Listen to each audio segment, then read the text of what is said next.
안녕하세요.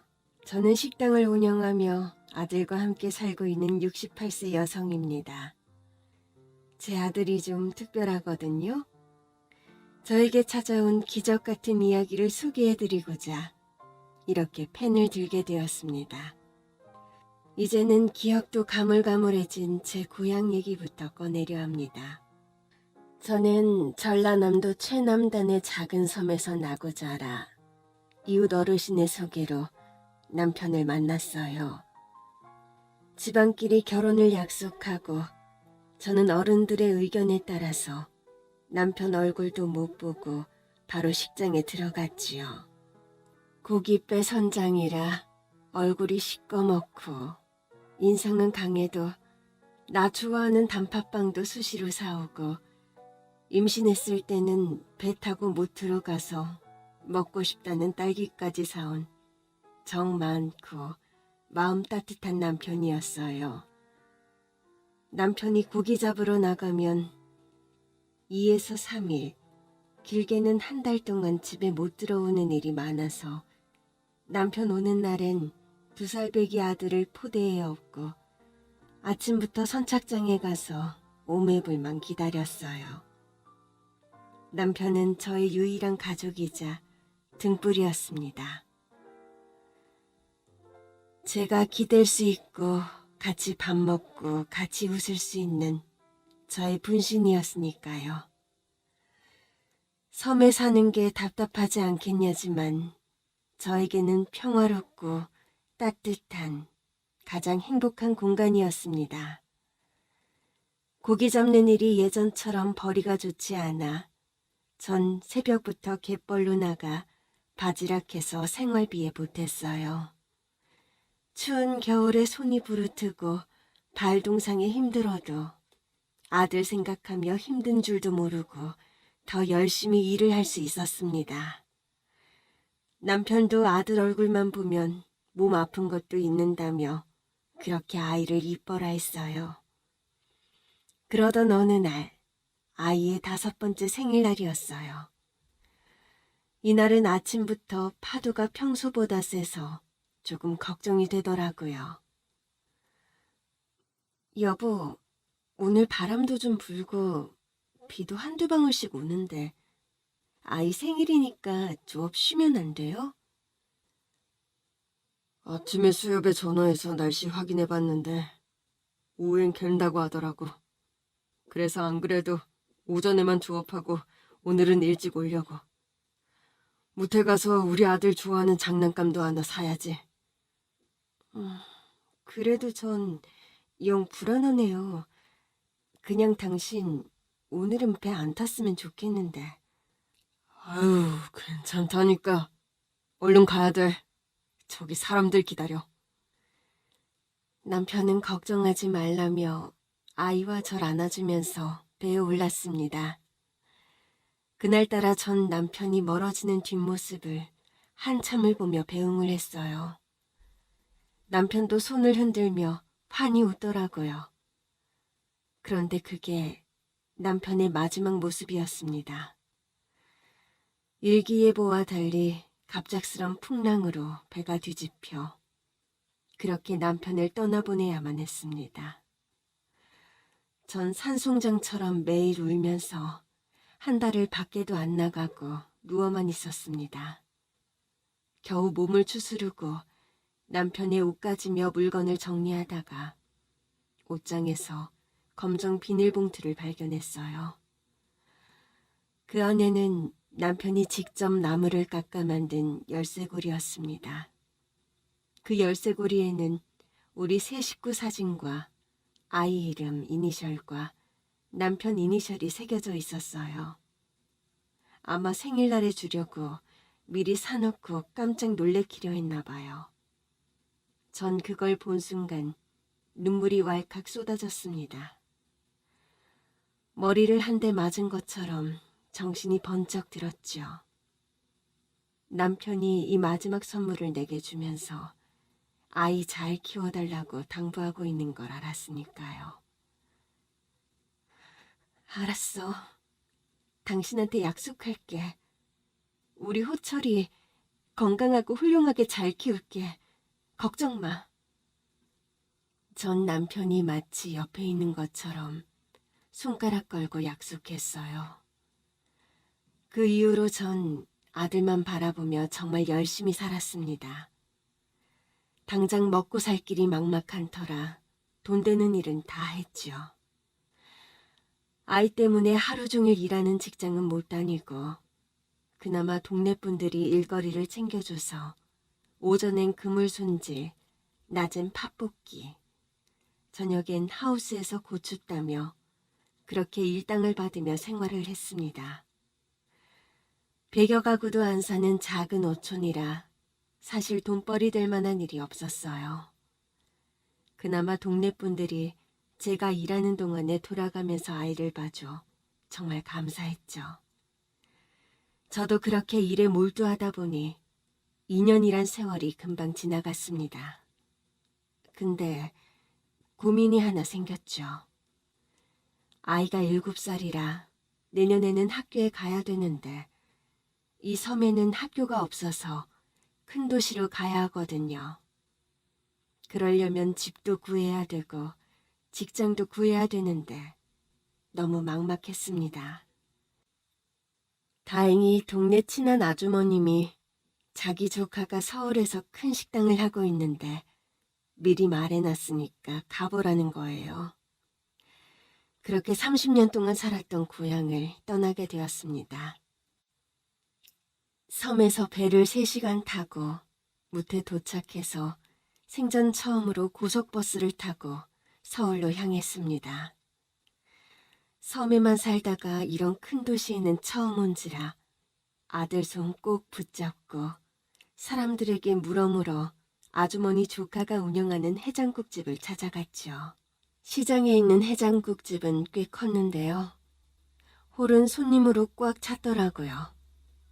24시간 영업하다 보니 직원도 많았고 식당 한 켠에 방 3개가 있는데 그중 방 1개를 저희 모자가 기거할 수 있게 사장님이 배려를 해주셨어요. 전 아직 경험이 없어서 우선은 주방 보조일부터 시작했습니다. 그러다 차츰 홀서빙을 하게 되었고 아이와 단둘이 살 단칸방이라도 장만하려면 악착같이 돈을 모아야 해서 다들 꺼리는 새벽 타임을 자진해서 하게 됐어요. 페이를 많이 쳐주거든요. 하루 종일 무거운 거 들고 앉지도 못해 온몸에 파스를 붙일 정도로 몸은 힘들지만 아이만 보면 열심히 살아야겠다 다시 힘을 내고 냈습니다. 아이는 그새 철이 들어서 엄마가 일하느라 같이 놀아주지도 못하고 신경을 못 써주는데도 한 번도 보챈 적 없고 어린이집 마치면 식당으로 와서 손님 없는 방에 들어가 혼자 그림 그리고 잠도 자고 혼자서도 잘 지냈어요. 그렇게 1년이 지나서 아이는 초등학교에 입학했습니다. 전 입학 선물로 남편이 아들에게 남긴 마지막 선물인 열쇠고리를 줬어요. 호철아, 이거 아빠가 직접 깎아서 만든 거야. 영어로 너 이름, 아빠 이름 있지? 아빠가 널 엄청 끔찍이 사랑했거든. 아빠한테 엄마가 후철이 공부 잘 시켜서 훌륭한 사람으로 키우겠다고 약속했어. 아빠 얼굴도 잘 모르는 터라 아이는 멀뚱히 열쇠고리만 만지작거렸어요. 그날부터 아들은 매일 열쇠고리를 주머니에 넣어 다니며 소중히 다루더라고요. 잘 때는 항상 책상 위에 두고 공부할 때도 책 옆에 두고 아들에게는 그 열쇠고리가 곧 아빠였나 봅니다. 식당 일을 하면서도 돈도 제법 모아서 우리 둘 식구 살 전셋집은 구할 수 있을 것 같았습니다. 아이도 컸고 공부방이 필요해서 식당 근처에 집을 계약했습니다. 빌라 2층인데 방 2개에 거실도 넓고 너무 좋더라고요.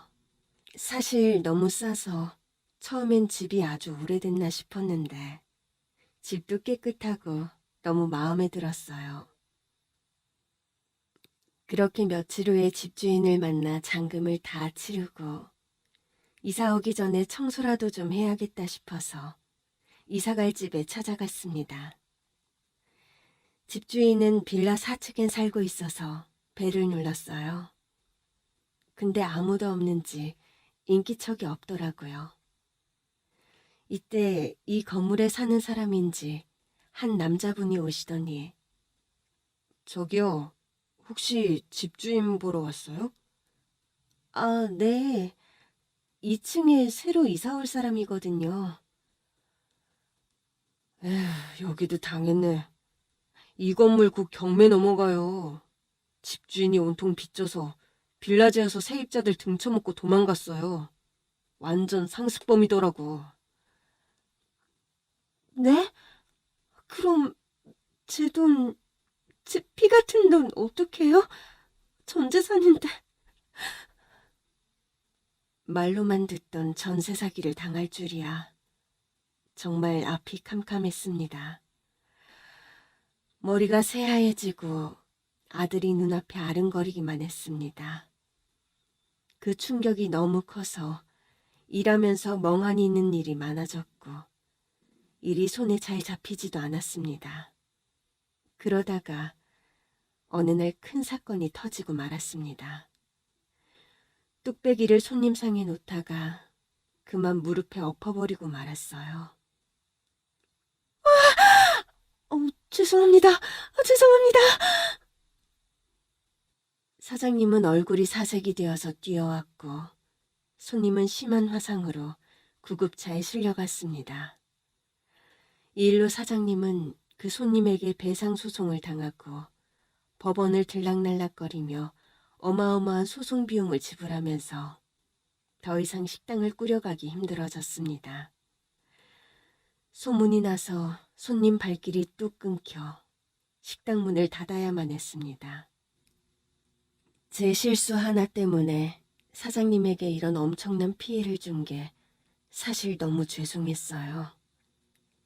하지만 사장님은 저한테 아무 얘기도 안 하시며 되려 한 달치 월급을 미리 당겨서 주며 잘 살라고 웃음을 지어 보이시더라고요.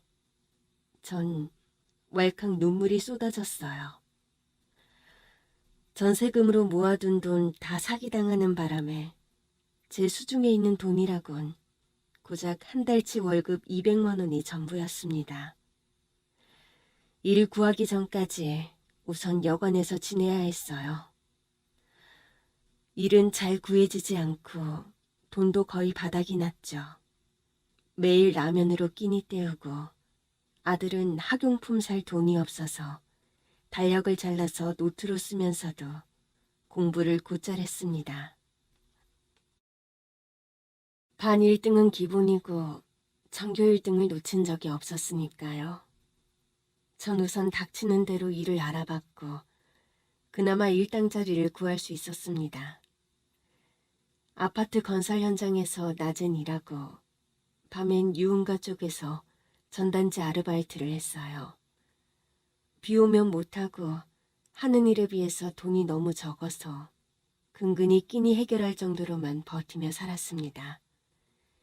조금 모은 돈으로 보증금 없는 단칸방 월세를 구했고 여관이 아닌 집에서 살 수 있다는 것만으로도 정말 행복했습니다.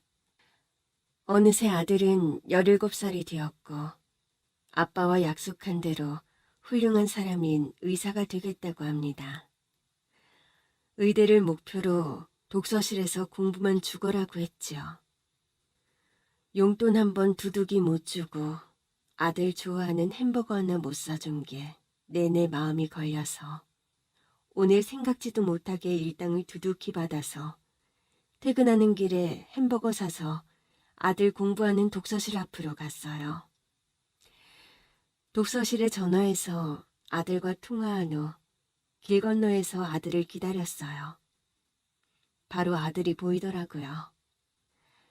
아들은 손을 흔들며 제가 있는 쪽으로 횡단보도로 건너오고 있는데 그 순간 갑자기 차 한 대가 전속력으로 달려와 그만 아들을 덮치고 말았습니다.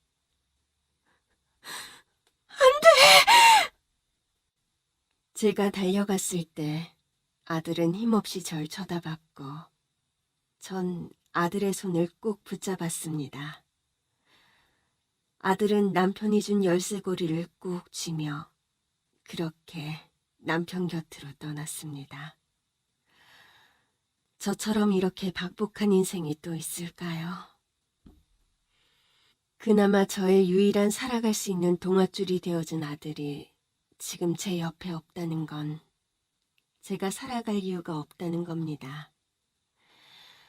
자식 먼저 앞세운 애미가 무슨 낯짝으로 밥을 먹고 TV를 보고 잠을 자고 그렇게 살 수 있을까요?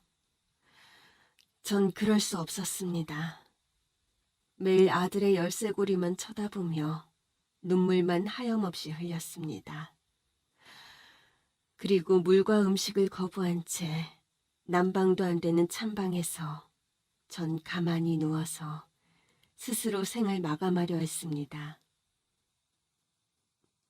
욕실 바닥이 얼 정도로 추운 실내에서 전 젖은 옷을 입고 내일 눈이 떠지질 않기를 기다리며 잠이 들었습니다. 그런데 제가 눈을 뜬 곳은 병원 응급실이었어요.